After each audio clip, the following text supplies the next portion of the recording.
அன்பு நேயர்களுக்கு கனிவான வணக்கம். எடப்பாடியின் மீது கடும் கோபத்தில் உள்ள ஆர்பி உதயகுமார். எடப்பாடி பழனிசாமியின் கோரிக்கையை நிராகரித்த மோடி 2 நாள் சுற்றுப்பயணமாக பிரதமர் மோடி அவர்கள் தமிழகம் வந்துள்ளார். நேற்று தூத்துக்குடி விமான நிலையத்தை விரிவாக்கம் செய்து நாட்டிற்காக அர்ப்பணித்தார். இன்று மாமன்னர் ராஜேந்திர சோழனின் 1000வது பிறந்த தினத்தை முன்னிட்டு அரியலூரில் உள்ள கங்கை கொண்ட சோழபுரத்தில் பிரம்மாண்ட விழா எடுக்கப்பட்டது. அதில் மாமன்னர் ராஜேந்திர சோழனின் உருவம் பொறித்த நாணயம் வெளியிடப்பட்டிருந்தது.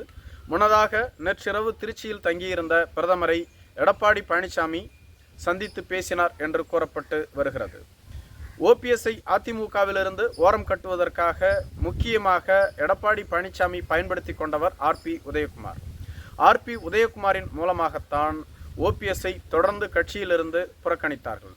அதிலும் குறிப்பாக சசிகலா கட்சியை கைப்பற்றுவதற்காக அடிகோலிடும் பொழுது ஓபிஎஸ் தடையாக இருக்கிறார் என்றவுடன் சசிகலாவும் முதலில் பயன்படுத்தியது ஆர்பி உதயகுமாரைத்தான். இதேபோன்று எடப்பாடி பழனிசாமியும் ஓபிஎஸ்ஐ ஓரம் கட்டிவிட்டு ஓபிஎஸ் வகித்து வந்த அதிமுகவின் சட்டமன்ற எதிர்க்கட்சி துணைத் தலைவர் பதவியை ஆர்பி உதயகுமாருக்கு வழங்கினார். மேலும் அதிமுகவின் தென்மண்டல அமைப்பு செயலாளர் என்ற அறிவிக்கப்படாத பதவியில் ஆர்பி உதயகுமார் வலம் வந்தார். மேலும் எடப்பாடி பழனிசாமியை பாஜகவினர் உதாசீனப்படுத்திய போதெல்லாம் எடப்பாடி பழனிசாமிக்கு எதிராக முதல் ஆளாக குரல் கொடுப்பது, அண்ணாமலைக்கு எதிராக கொடும்பாவியை எரித்தது என பல்வேறு போராட்டங்களை முன்னெடுத்தது ஆர்பி உதயகுமார் தான். ஆர்பி உதயகுமார் தொடர்ந்து எடப்பாடி பழனிசாமியால் உதாசீனப்படுத்தப்பட்டு வருவதாக கூறப்படுகிறது. தமிழகம் வந்த பிரதமர் மோடி அவர்களை சந்திப்பதற்காக எடப்பாடி பழனிசாமி கோகுலேந்திரா, வளர்மதி, நத்தம் விஸ்வநாதன், எஸ்பி வேலுமணி, கேபி முனுசாமி போன்றோர்களோடு சென்றதாக கூறப்பட்டது. அப்பொழுது திருச்சிக்கு வந்த பிரதமரை வரவேற்பதற்காக தென்மண்டலத்தைச் சேர்ந்த முக்கிய நிர்வாகி ஒருவர் வேண்டும் என்பதனால் நத்தம் விஸ்வநாதனை அழைத்து சென்றதாக கூறப்படுகிறது. ஆனால் ஆர்பி உதயகுமாரின் ஆதரவாளர்கள் மிகுந்த கோபத்திற்கு உள்ளாகியுள்ளதாக சொல்லப்படுகிறது. ஓபிஎஸ்ஐ ஓரம் கட்டுவதற்கு ஆர்பி உதயகுமார் தேவை. மேலும் ஓபிஎஸ்ஐ அப்புறப்படுத்துவதற்காக ஆர்பி உதயகுமார் என்னென்ன வேலைகளை செய்தார் என்று அனைவருக்கும் தெரியும். அப்பொழுது ஓபிஎஸோடு கைகோர்த்து நின்றவர் இந்த நத்தம் விஸ்வநாதன். தற்பொழுது நத்தம் விஸ்வநாதனை அழைத்து கொண்டு பிரதமரை சந்திக்க செல்லுகின்றார். ஆனால் ஆர்பி உதயகுமாரை புறக்கணித்து விட்டார். அது மட்டும் இல்லாமல் கூட்டணி அறிவிப்பு வெளியிடும் பொழுது ஆர்பி உதயகுமாரும் மேடையில் இருந்தார். அப்பொழுது கேபி முனுசாமி, எஸ்பி வேலுமணியை மேடையில் நிறுத்தி கொண்ட எடப்பாடி பழனிசாமி ஆர்பி உதயகுமாரை மட்டும் கீழே இறங்கச் சொன்னார். அப்பொழுது வேறு வழியில்லாமல் ஆர்பி உதயகுமார் மேடை நாகரிகம் கருதி கீழே இறங்கினார். அதே போன்ற வேலையைத்தான் தற்பொழுதும் செய்துள்ளார். தென்மண்டலத்தைச் சேர்ந்த முக்கிய தலைவராக ஆர்பி உதயகுமார் இருக்கும் பொழுது ஆர்பி உதயகுமாரை உதறி தள்ளிவிட்டு நத்தம் விஸ்வநாதனை எதற்காக அழைத்து செல்ல வேண்டும் என்ற கேள்வி ஆர்பி உதயகுமார் ஆதரவாளர்களுக்கு மட்டும் இல்லாமல் ஆர்பி உதயகுமாருக்கும் இருப்பதாக கூறப்படுகிறது. ஆர்பி உதயகுமாரும் மிகுந்த மனவேதனையில் இருந்து வருவதாக சொல்லப்படுகிறது.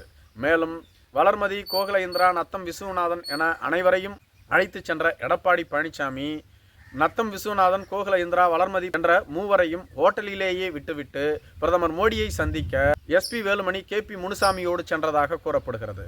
இதனால் இவர்களும் மிகுந்த மனவேதனையில் இருப்பதாக சொல்லப்படுகிறது. எதற்காக நம்மை அழைத்து வந்தார்? பிரதமர் மோடியை சந்திக்க வேண்டும் என்று அழைத்து வந்தார். ஹோட்டலிலேயே விட்டுவிட்டு செல்வதற்கு எதற்காக நம்மை கூட்டி வர வேண்டும்? அதற்கு நம்மை அழைக்காமலேயே இருந்திருக்கலாம்.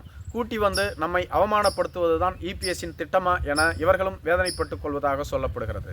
இப்படி தொடர்ந்து தனது கட்சிக்காரர்களை உதாசீனப்படுத்திய எடப்பாடி பழனிசாமி மோடி அவர்களால் உதாசீனப்படுத்தப்பட்டதுதான் மிகுந்த அதிர்ச்சிக்கு உள்ளாக்கப்பட்டதாக சொல்லப்படுகிறது.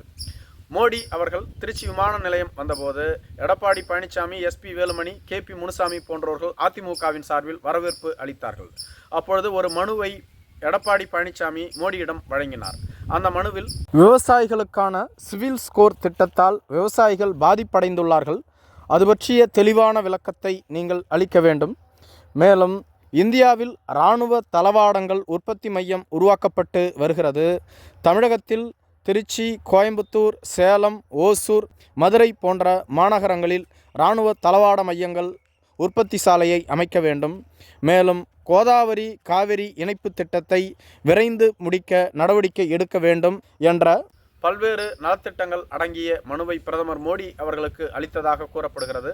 ஆனால் பிரதமர் மோடி அவர்களோ அதை பெற்றுக்கொண்டு அங்கிருந்து நகரச் சென்றபோது எடப்பாடி பழனிசாமி அவர்களோ உங்களை தனிமையில் சந்தித்து பேச வேண்டும், அதற்காக நேரம் கொடுங்கள் என கேட்டுக்கொண்டதாக சொல்லப்பட்டது.